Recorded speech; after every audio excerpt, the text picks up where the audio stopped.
Bonjour, moi c'est Élodie, l'animatrice du balado Près de toi. Un balado dédié pour la formation professionnelle de la grande région de Laval, Laurentides et Lanaudière.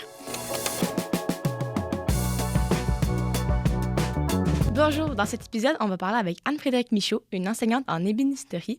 Donc, Anne-Frédérique, comment ça va aujourd'hui? Ça va bien, toi? Ça va super bien. Donc, aujourd'hui, tu vas nous parler un peu de c'est quoi une enseignante en ébénisterie? Oui, absolument. OK. Donc, en premier, est-ce que tu peux nous parler de ton parcours scolaire et professionnel? Moi, en fait, j'ai fait mon secondaire 5, là, tu sais, primaire, secondaire et compagnie. On m'a dirigée vers le collégial parce que j'avais quand même des bonnes notes, là. OK. J'ai eu la chance de ne pas avoir de difficultés d'apprentissage aussi. J'ai eu des bons profs, j'ai eu un bon accompagnement à la maison, fait que ça a quand même bien été. J'ai fait après ça 1 an et demi en cinéma et communication au cégep, puis finalement, ça plaisait pas vraiment, la formule, cours de base Ouais. et cours plus de spécialité, là. Fait que je suis partie en voyage quand j'étais jeune, l'Ouest canadien, pendant 1 an et demi. Puis là, en revenant, j'ai recommencé à regarder pour une formation. Puis finalement, je suis tombée sur un diplôme d'études professionnelles, un DEP, en ébénisterie au CFP des Moulins à Terrebonne. Puis là, j'ai commencé ma formation là-bas en ébénisterie et j'ai ensuite fait finition de meubles aussi. Fait que je les ai faites vraiment une après l'autre là, dans ces années-là. OK, donc ça a pris un bon temps avant que vous trouviez votre profession. Ouais, en fait, mon DEP en ébénisterie, je l'ai fait en 2007. OK. Ça fait quand même un petit bout, là. Puis après ça, avant de devenir enseignante, j'ai travaillé pour des compagnies. J'ai travaillé à mon compte aussi. Puis en 2013, tranquillement, j'ai commencé à faire de la suppléance jusqu'à temps que je décide de m'embarquer à temps plein. Puis ça va faire 11 ans au mois de septembre. OK, et comment on devient une enseignante en En RP? fait, le canal le plus populaire, je pense, c'est vraiment de dire tu vas donner ton nom, tu fais un peu de suppléance une fois de temps en temps. Puis si t'aimes assez ça, là, tu peux t'inscrire à l'université. Fait qu'il faut faire le bac en enseignement professionnel. OK. C'est enseignement technique et professionnel, là. Fait que légalement, je peux aussi enseigner la technique au collège, au cégep. Mais c'est au même titre qu'un bac en enseignement professionnel, pas professionnel, mais primaire, secondaire ou même adaptation scolaire. Là, c'est un 120 crédits à l'université. Mais nous, étant donné qu'on le fait pendant qu'on enseigne, on peut le faire à temps partiel, puis on a une période plus longue pour le faire. Fait OK. qu'après 10 ans, j'ai complété mon bac à temps partiel pendant que je travaillais. Fait que là, je viens de le terminer, je suis vraiment contente. Ah, c'est fun. Est-ce qu'il y a un nombre d'années que vous avez besoin de travailler avant de pouvoir enseigner? Oui, c'est un minimum de 5 ans d'expérience qu'on demande. C'est OK. sûr qu'en ce moment, il y a une pénurie de main-d'œuvre. Fait que pour commencer, il faut que tu aies une expérience, dans le fond, qui est pertinente pour le métier que tu vas enseigner. OK. Fait que, on en a, mettons, qui ont fait de l'ébénisterie, mais tu sais, c'est tellement large comme métier qu'il y en a qui ont fait des escaliers, des portes et fenêtres, il y en a qui ont fait du meuble, il y en a qui ont fait de la cuisine. Fait que c'est tellement large que c'est pas nécessairement des candidats. Moi, je suis pas rentrée là en étant compétente dans tous les cours que je donne maintenant. Je me suis formée à mesure que j'enseignais aussi. J'ai eu l'aide de mes collègues qui étaient des fois plus spécialisés dans certains domaines que moi, je connaissais moins. Fait que tranquillement, j'ai continué à apprendre pendant que j'étais enseignante. OK. Et est-ce que vous avez aimé votre parcours dans l'AFP? Est-ce qu'il y a des bons moments que vous Oui, oui, rappelez? absolument. Oui, oui. Moi, en fait, j'ai étudié à la même école où j'enseigne maintenant. OK. Fait que clairement, cette école-là, je sais pas, j'en suis tombée en amour ou quelque chose du genre, mais oui, oui, moi, ça a été le côté vraiment concret puis très spécialisé, là. Ça va vite, puis on est dans l'action rapidement. Fait que pour ça, moi, c'était parfait, là. J'ai beaucoup aimé la formation professionnelle, justement parce que tu apprends quelque chose, une journée, il t'en parle de manière théorique, il t'explique les termes, il t'explique tout le côté un peu abstrait de la chose. Puis le lendemain, là, tu l'as dans les mains, tu peux jouer avec des pièces, tu peux facilement constater le résultat d'une opération ou d'une autre. Fait que ça, pour moi, l'AFP, ça a été vraiment magique. OK. Et c'est quoi le DEP en ébénisterie? Le Dans DEP la en difficulté. ébénisterie, il dure 1650 heures, fait que c'est à peu près 16 mois. C'est sur 4 jours par semaine. Fait qu'on est du lundi au jeudi, 7 heures par jour. Fait que c'est un peu comme un horaire de travail, là, Ouais. c'est très similaire. Puis, dans le fond, on commence avec des cours là, qui sont vraiment plus théoriques. On présente le métier, on fait des cours lecture de plan, des relevés de mesures aussi, comment lire un ruban mesuré, les mathématiques aussi qui vont servir spécifiquement à l'ébénisterie. On lance pas, on se lance pas dans l'algèbre ou dans des affaires trop complexes, là. Mais, tu sais, vraiment des maths appliquées. Puis après ça, tranquillement, on commence à manipuler les outils. Puis vers la fin de la formation, là, on va vraiment dans un type de meuble. Fait qu'il y a du mobilier institutionnel, il y a de la cuisine, il y a des meubles cintrés, des meubles architecturaux. Fait qu'on se spécialise tranquillement, là. Fait que la base, c'est vraiment de commencer à manipuler les outils, connaître les possibilités de chaque machine. Puis après ça, on l'applique à un type de meuble spécifique. OK. Personnellement, je sais pas c'est quoi l'ébénisterie. OK? Donc, c'est quoi? C'est la fabrication de meubles. OK, parfait, merci. En gros, là, si tu veux que je te fasse ça bien clair, bien simple, c'est de la fabrication de meubles. OK. Mais ça peut aller aussi, comme je le mets tantôt, les portes et fenêtres. Ça peut être des escaliers. OK. Fait que, tu sais, les caissons de cuisine que tu as chez toi, la vanité de salle de bain, le mobilier où tu mets tes vêtements. Tu sais, c'est très, très large, ouais. là. Oui, c'est ça. Fait que c'est très, très large comme métier. OK. Ensuite, vous avez dit, elle dure combien de temps? 1650 heures, donc c'est à peu près 16 mois, OK, c'est très à raison longtemps. de 28 heures par semaine. OK. Oui. Est-ce que vous avez fait un stage? Oui, à la fin du DEP, il y a un stage de 3 semaines.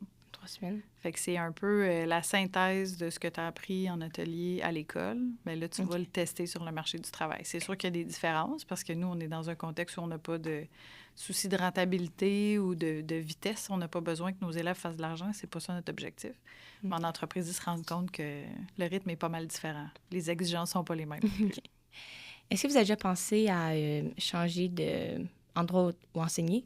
Parce que vous enseignez en FP, mais est-ce que vous pourriez enseigner en collégial? Oui, absolument. Je pourrais enseigner la technique. Justement, mon bac me permet de faire les deux, mais je n'y ai jamais pensé.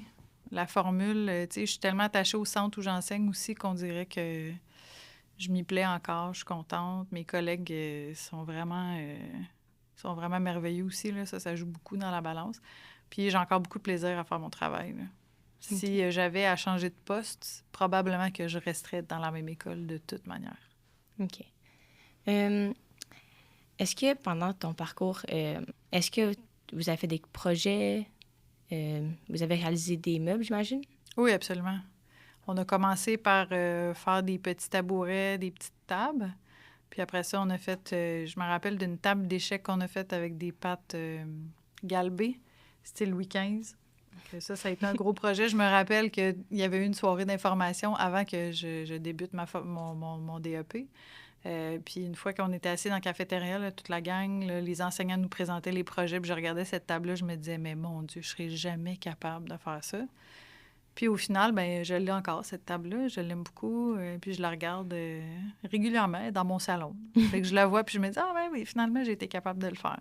Fait que ça a été un bel accomplissement, là, mais il y a eu tellement de projets que c'est difficile de tous les nommer, en fait. OK. Donc, en ébénisterie, il y a l'option de faire le travail-études. Oui. L'alternance travail-études. Donc, c'est quoi exactement? En fait, la différence avec la formule régulière, c'est que plutôt que d'avoir 3 semaines de stage seulement à la fin de la formation, il y a des blocs de stage à travers la formation.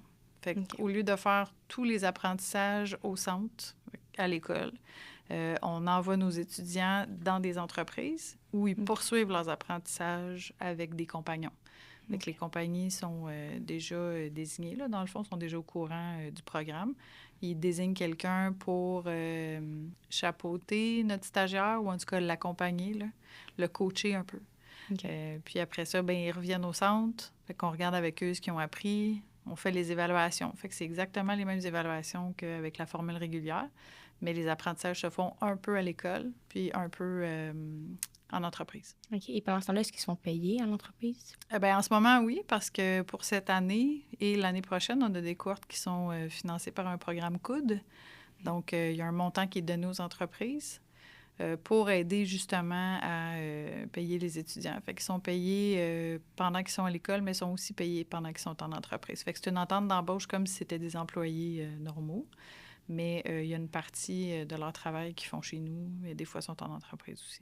Et quand ils sont dans l'entreprise, ils font des meubles, ils travaillent comme un vrai employé, ils font juste observer? Non, ils mettent la main à la pâte, là. Ouais. On leur demande de faire ça parce que, dans le fond, c'est comme s'ils étaient à l'école. Fait que nous, quand ils sont à l'école, il faut qu'ils fassent les projets, il faut qu'ils participent, il faut qu'ils fassent de la fabrication. Fait qu'en entreprise, on demande la même chose. Fait qu'ils participent activement. Peut-être pas autant qu'un employé qui a 20 ans d'expérience dans les mêmes opérations, mais normalement, ils font les mêmes tâches. Est-ce qu'il y a une sorte de mentor, quelqu'un qui les dirige à travers l'entreprise? Oui, il y a un compagnon qui est désigné. Il y a une formation aussi qui est donnée aux compagnons. Comme ça, ils savent un peu comment orienter leurs commentaires aussi. C'est pas tout le monde qui sait comment donner des instructions ou donner des commentaires ou des rétroactions claires. Fait que c'est sûr que là, on s'assure qu'ils sont bien accompagnés quand ils sont en entreprise. Puis nous, de toute manière, on fait des visites de stage. Fait qu'on va les voir pendant qu'ils sont en stage. On est en communication avec nos stagiaires, avec les entreprises aussi pour s'assurer que tout va bien, qu'il n'y a pas de questions d'un côté ou de l'autre. Puis évidemment, on va les visiter pour s'assurer que tout se passe comme ça devrait. Là. OK. Et c'est quoi l'avantage qu'il y a que les expériences en entreprise? Bien, ça leur donne un meilleur portrait de ce que c'est d'être en entreprise. C'est sûr qu'en ce moment, avec le contexte, c'est bien pour les entreprises aussi parce qu'elles sont en manque de main-d'œuvre. Fait que nous, on leur fournit de la main-d'œuvre déjà. C'est sûr qu'elle n'est pas complètement formée, la main-d'œuvre, mais ça leur permet de participer à la main-d'œuvre, puis ça leur permet d'avoir des gens qui sont déjà sur le plancher. De l'autre côté, pour nous, ça nous permet de continuer à former des gens, de s'assurer que les travailleurs de demain sont compétents parce qu'on fait quand même un contrôle quand ils reviennent au centre. Puis, ça nous permet aussi de savoir un peu ce que les entreprises font. Fait que les stagiaires, c'est un peu nos yeux dans les entreprises pour être sûr qu'on ne perd pas le contact avec ce qui se fait puis avec les besoins du marché aussi. Fait que je te dirais que c'est une formule qui est pas mal gagnant-gagnant. OK, je comprends. Sinon, est-ce que les élèves ont un choix de où ils vont faire leur expérience en entreprise ou c'est une entreprise et c'est tout? Bien, en fait, il y a un processus d'entrevue. Nous, ce qu'on a fait cette année, c'est qu'on a invité les entreprises à venir nous voir. Ils ont présenté chacun, dans le fond, les propriétaires, là, ils ont chacun présenté leurs conditions de travail, leur production, où est-ce qu'ils sont situés, est-ce qu'ils ont des avantages sociaux, des assurances, fonds de pension et compagnie. Puis après ça, de manière individuelle, les étudiants pouvaient aller rencontrer les entreprises qui les intéressaient pour faire une espèce de pré-entrevue. Ils prenaient rendez-vous pour se rencontrer un peu plus tard avant de signer les ententes d'embauche. Fait que c'est sûr que nous, on avait déjà approché les entreprises pour savoir si elles étaient intéressées à participer au projet. Parce que ça demande quand même là, de faire autre chose que juste de la production. Mais une fois que les entreprises ont été sélectionnées puis qu'ils étaient partantes pour participer, bien là, ils venaient nous voir. Puis à ce moment-là, les étudiants avaient un petit peu plus de choix. Là. OK. Est-ce que vous avez beaucoup de choix ou... Cette année, on n'en a pas eu beaucoup. On en a eu suffisamment. Mais c'est sûr que l'année prochaine, on pense que ça va peut-être être mieux. Là. C'est le genre de projet qui est quand même assez difficile à monter. Fait qu'une fois qu'on était prêt à rencontrer les entreprises, bien, des fois, pour eux, c'était un peu serré dans le temps. Mais il y en a beaucoup qui nous ont dit « Oh, rappelle-moi l'année prochaine ». Fait que là, on sait qu'on a une banque de contacts, on a une banque d'entreprises aussi. Fait qu'on pense bien que la prochaine cohorte, là, on risque d'avoir plus d'entreprises que de stagiaires à placer. Fait que dans notre livre, à nous, c'est vraiment un beau problème. Comment les entreprises font pour... dire qu'ils sont intéressés à vouloir... Bien, nous, on a déjà, sur le site Internet du CFP des Moulins, on a déjà un onglet qui est fait pour les entreprises. Fait qu'ils peuvent publier des offres d'emploi ou des offres de stage. Fait que nous, on avise nos étudiants, puis même nos anciens étudiants, ils peuvent toujours aller consulter le site, là, c'est gratuit. Là. Fait que les entreprises peuvent gratuitement publier des offres d'emploi. Puis évidemment, s'ils offrent des stages aussi, puis ces choses-là. Fait que nous, évidemment, c'est notre première source d'entreprise. Fait qu'on a fait le tour. On a commencé par sélectionner des entreprises qui étaient près du centre. Parce qu'on se dit, si les étudiants sont prêts à se déplacer pour venir au centre, bien logiquement, ils préféreraient peut-être avoir une entreprise qui est pas loin de l'école aussi. Puis après ça, on est allé regarder dans cette banque-là là, les entreprises qui étaient peut-être intéressées à prendre des stagiaires. Sinon, l'entreprise peut communiquer directement avec nous, là, soit par le site Internet ou sinon appeler à l'accueil. Là. Puis ils ont juste à signifier leur intérêt. Nous, on va prendre leurs coordonnées, puis c'est sûr qu'on va leur donner les infos nécessaires. OK. Avant d'accepter une entreprise, est-ce que vous faites une petite recherche sur eux? Bien, on fait une recherche dans le sens où on leur demande c'est quoi leur type de production. Parce qu'il faut s'assurer que les activités qu'ils vont faire avec nos stagiaires, ça couvre le contenu du DEP. Fait qu'il faut s'assurer que ce qui est donné en entreprise, bien, ça va correspondre à ce qui serait fait ou à peu près en l'école. Pour être sûr que, dans le fond, mon stagiaire qui étudie en alternance travail-études, puis mon étudiant qui suit la formule régulière va avoir le même diplôme. Fait qu'il faut qu'on soit certain là, qu'il y a vraiment une adéquation entre les deux. OK. Et si un élève hésite à se lancer dans un programme comme ça, oui. qu'est-ce que tu lui dirais? Ben en fait, moi, je te dirais, viens essayer. C'est pas compliqué, là. On a des activités de stage d'un jour, on a des activités de validation aussi, fait que il y en a qui peuvent venir faire le tour, ils peuvent observer nos étudiants qui travaillent en atelier, rencontrent les profs. C'est des fois, là, tu sais, de sentir l'odeur dans les ateliers, d'entendre les sons aussi, de sabler une petite pièce. Des fois, juste le... Il y en a qui n'aiment pas la sensation du sablage, là. Ouais. Tu sais, ou l'odeur, ou le son, ça les dérange. Bon, clairement, ça ne sera pas un métier pour toi, mais tu sais, s'ils viennent faire une visite, souvent, ça leur donne une bonne idée. Puis nous, on est toujours là pour répondre aux questions. Fait que c'est sûr que s'il y a une validation, ils viennent passer 1 heure ou 2 avec nous. Ils peuvent s'inscrire sur le site Internet du CFP des Moulins, encore une fois, là, pour les validations. Il y a des dates qui sont déjà prévues au début de l'année scolaire. Ils ont juste à s'inscrire, ils vont rencontrer des profs. On fait une petite activité souvent aussi pour leur donner un peu un avant-goût. Fait que comme ça leur permet de faire un choix plus éclairé. OK. Et tantôt, vous avez parlé que les élèves, ils signent un contrat. Oui, une entente d'embauche. Oui. Et si, mettons, un élève se rend compte qu'il n'aime pas, est-ce qu'il peut juste arrêter ou il y a des règles à propos de ça? Ben en fait, l'entente d'embauche, c'est juste dans le cas où ils font l'alternance travail-études. Fait qu'à ce moment-là, ben, ils mettent fin à l'entente d'embauche. C'est comme si tu donnais ta démission à un emploi normal. OK.